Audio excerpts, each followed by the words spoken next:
জুবিন দাই এবাৰ নিজেই এটা সাক্ষাৎকাৰত কৈছিল যে ধনী মানুহে মানুহৰ দুখ বেদনা অনুভৱ কৰিব নোৱাৰে। সেয়ে তেওঁ সদায় সৰু মানুহৰ লগত আত্মীয়তা গঢ়ি তুলিছিল আৰু তেওঁলোকৰ মাজত থাকিয়ে ভাল পাইছিল। দাদাৰ প্ৰিয় মানুহ আছিল ৰিক্সাৱালা, ঠেলাৱালা, পাণ দোকানী আদি। সৰু মানুহ বুলি যাৰ পিঠিত সমাজে এখন লেবেল মাৰি দিছে। পদপথৰ পাগলো আছিল জুবিন দাৰ প্ৰিয় মানুহ। পাগলেও জুবিন দাক জুবিন পাগলা বুলি মাতিব পাৰিছিল, কিন্তু জুবিন দাই তেওঁলোকক পাগল বুলি নাভাবিছিল। তেওঁ কৈছিল, মানুহে এওঁলোকক পাগল বুলি কয়, কিন্তু মই নকওঁ। মোক দেখিলেই সিহঁতে ঐ জুবিন দা বুলি চিঞৰি উঠে।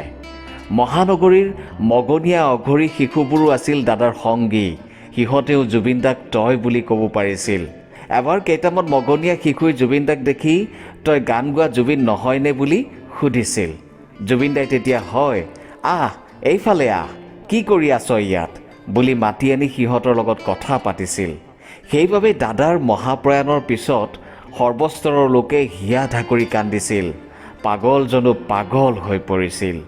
জুবিন দাই কৈছিল, আমাৰ বেছিভাগ মানুহেই সময়ত মাত নামাতে। যিমান ডাঙৰ মানুহেই নহওক কিয়, যেতিয়া মানুহৰ লগত থকাৰ প্ৰয়োজনীয়তা আহে তেতিয়া কোনো আগবাঢ়ি নাহে। মোৰ কথা এটাই, মই সদায় মানুহৰ লগত থাকিম, সৰু মানুহৰ লগত, ধনী মানুহৰ লগত নহয়। সেইবাবে আজি সকলো স্তৰৰ মানুহেই জুবিন দাক নিজৰ নিজৰ হৃদয়ত কঢ়িয়াই লৈ ফুৰিছে। সঁচাই মনৰ ধনী আছিল জুবিন দা। আমাৰ ভগৱান, আমাৰ হিয়াৰ আমঠু জুবিন দা। দুখন পুৰি আৰু একাপ চাহ খাই 500 টকা দিয়া মানুহজন আছিল জুবিন দা। তেওঁ খাবলৈ যোৱা সময়ত তেওঁৰ আশে পাশে থকা সকলোকে চাহ পুৰি খুৱাইছিল। আনকি দোকানত বিক্ৰী বাৰ্তা ভাল নহ'লে, বহিবলৈ এযোৰ ডেস্ক বেঞ্চ নহ'লে পইচা দি থৈ অহা মানুহে আছিল আমাৰ জুবিন দা। ইফালে শুই উঠাৰ পৰা শুবলৈ যোৱালৈকে আৰ্তলোকক টকা পইচা দি সহায় কৰা মানুহখিনি আছেই। সেইখন তালিকা আৰু দীঘলীয়া। চিকিৎসাৰ নামত পইচা, পঢ়া শুনাৰ নামত পইচা, কাপোৰ কানি কিনাৰ নামত পইচা, তীৰ্থ ভ্ৰমণৰ নামত পইচা, কেৱল পইচা আৰু পইচা। জুবিন দাই কিয় কৰিছিলে এইবিলাক মহৎ কাম? এটা সাক্ষাৎকাৰত জুবিন দাই নিজেই কৈছিল, অসমত বহুত ধনী মানুহ আছে, যিয়ে ইচ্ছা কৰিলে কোটি টকা পৰ্যন্ত দান দিব পাৰে। মোৰ ঘৰৰ ওচৰতে তেনে মানুহ আছে, কিন্তু নিদিয়ে। তেওঁলোকে পইচা দিব নোৱাৰে, কাৰণ আনক সহায় কৰিবলৈ মানুহক এখন বেলেগ হৃদয় লাগিব। আনক পইচা দিব পৰা গুণটো মানুহৰ তেজত থাকিব লাগিব, তেতিয়াহে পাৰিব। মই উঠিয়ে এটাই চিন্তা কৰোঁ, মানুহক মই পইচা দিবই লাগিব। মোৰ ঘৰলৈ কিমান পইচা আহিছে এইটো হিচাপ মই নাৰাখোঁ, কিন্তু মানুহক যে পইচা দিবই লাগিব সেইটো কথা ঠিকেই মনত ৰাখোঁ। মই যিমান ধন ঘটোঁ তাৰ আধাতকৈ বেছি মই বিলাই দিওঁ। মোৰ লগত এটকা নাথাকিলেও চিন্তা নকৰোঁ আৰু 20 লাখ টকা থাকিলেও চিন্তা নকৰোঁ। ভাল কামত 20 লাখ টকা খৰচ কৰিবলৈ মোৰ এক ছেকেণ্ডো নালাগে। সেইবাবে মই ঘৰৰ পৰা ওলাই আহোঁতে বহুত পইচা লগত লৈ ওলাই আহিব লাগে। কিছুমান টকাৰ ধনী আৰু কিছুমান মনৰ ধনী। মই সদায় মনৰ ধনী হৈ থাকিব বিচাৰোঁ। সঁচাই জুবিন দা সেই বিশাল হৃদয়খনৰ মালিক আছিল। আপুনি জানি আচৰিত হ'ব যে বিষাক্ত সাপো আছিল জুবিন দাৰ ফেন, অৰ্থাৎ জুবিন গাৰ্গৰ অনুৰাগী। এটা সাক্ষাৎকাৰত জুবিন দাই এই কথা নিজেই স্বীকাৰ কৰিছিল। অমাতা জীৱ জন্তুৰ প্ৰতি জুবিন দাৰ কিমান মৰম আছিল সেই কথা সৰ্বজন বিদিত। সাধাৰণতে যিবিলাক পশু পক্ষী মানুহে ঘৰত নোপোহে, জুবিন দাই সেইবিলাকহে পুহিছিল, যেনে বগলী, ফেঁচা, কাউৰী, বান্দৰ, হৰিণ আদি। এটা সময়ত জুবিন দাই আনকি বাঘো পুহিছিল। এই পশু পক্ষীবিলাকক পোহাৰ নামত জুবিন দাই কেৱল সজাত বন্দী কৰি থৈছিল তেনে নহয়, লগতো লৈ ফুৰিছিল। আঘাত পাই ৰাস্তাত পৰি থকা মুৰ্গীৰ পোৱালি এটা এবাৰ জুবিন দাই ঘৰলৈ আনি আৰোগ্য কৰিছিল। তাৰ পিছত পোৱালিটো তেওঁৰ লগতে থকা কৰিলে। জুবিন দা ক'ৰবালৈ ওলাই গ'লে মুৰ্গীৰ পোৱালিটো দৌৰি আহি তেওঁৰ জেকেটৰ পকেটত সোমাই লয় আৰু দাদাৰ লগত ঘূৰি ফুৰে। সেইদৰে ঘৰলৈ অহা আঘাতপ্ৰাপ্ত বগা ফেঁচাটো সুস্থ হোৱাৰ পিছত জুবিন দাৰ লগত বিভিন্ন শ্বুটিং স্থলীলৈ গৈছিল। বান্দৰটোৱেও একেই কাণ্ড কৰিছিল। সাপ আছিল জুবিন দাই আটাইতকৈ বেছি ভাল পোৱা জীৱ। জুবিন দাই সাপ ধৰিব জানিছিল। বন কৰ্মীয়ে উদ্ধাৰ কৰা বহুত সাপ জুবিন দাই নিজ হাতে এৰি দিছিল। ভাৰতৰ ভিতৰত আটাইতকৈ ডাঙৰ দীঘল 13 ফুট 8 ইঞ্চি দীঘল কিং কোব্ৰাডাল তেওঁ নিজ হাতেৰে জংঘলত এৰি দিছিল। শৈশৱতে এবাৰ পানীত ডুব মাৰি বহি থাকোঁতে এডাল সাপ জুবিন দাৰ চাৰিওফালে ঘূৰি আছিল, কিন্তু তেওঁক একো অসুবিধা কৰা নাছিল। এবাৰ জুবিন দাই এডাল অজগৰ সাপ পুহিবলৈ লৈছিল। কথাটো জুবিন দাই ক'বহে পালে লগৰ কেইজনে সমস্যাৰে প্ৰতিবাদ কৰি ক'লে, আপুনি অজগৰ পুহিলে আমি ইয়াত কোনো নাথাকোঁ। জুবিন দাই অজগৰটো নানিলে, কিন্তু দাদাৰ একান্ত ইচ্ছা আছিল অজগৰটো পোহাৰ। তেওঁ কৈছিল, মই এদিন হ'লেও অজগৰটো আনিমেই আনিম। ইহঁত কোনো নাথাকিলেও সি আৰু ময়েই ইয়াত থাকিম। সৰুৰে পৰা মই সাপ ভাল পাওঁ। ইহঁতো মোৰ ফেন হয়, মোৰ অনুৰাগী হয়।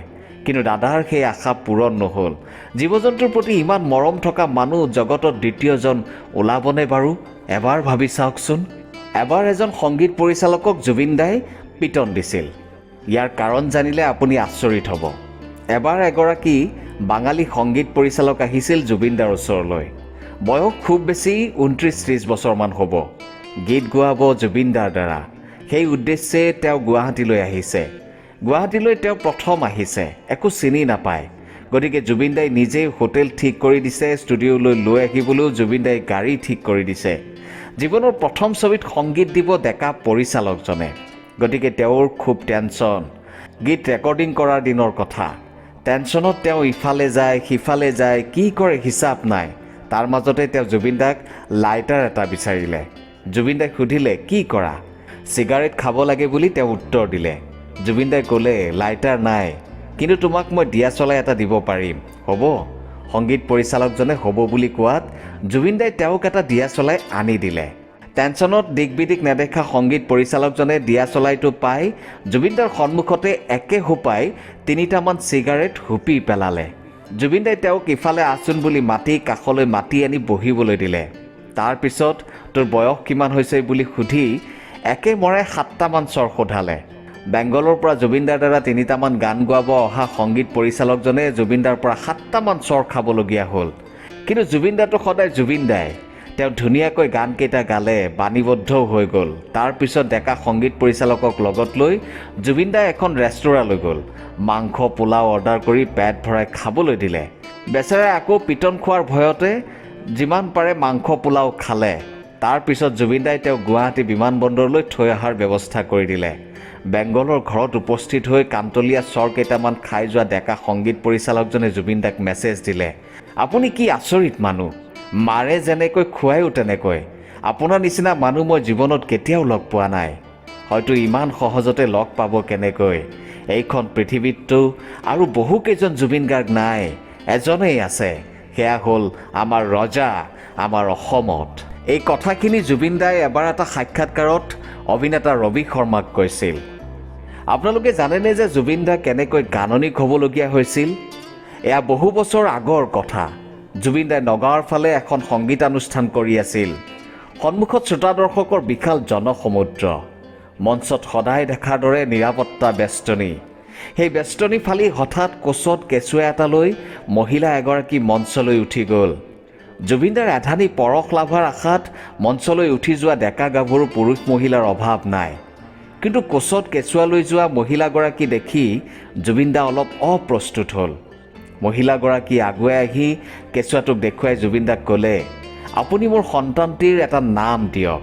কি কয় মহিলাগৰাকীয়ে? জুবিন দা আচৰিত। তেওঁ সুধিলে, ল'ৰা নে ছোৱালী? ছোৱালী, মাকে ক'লে।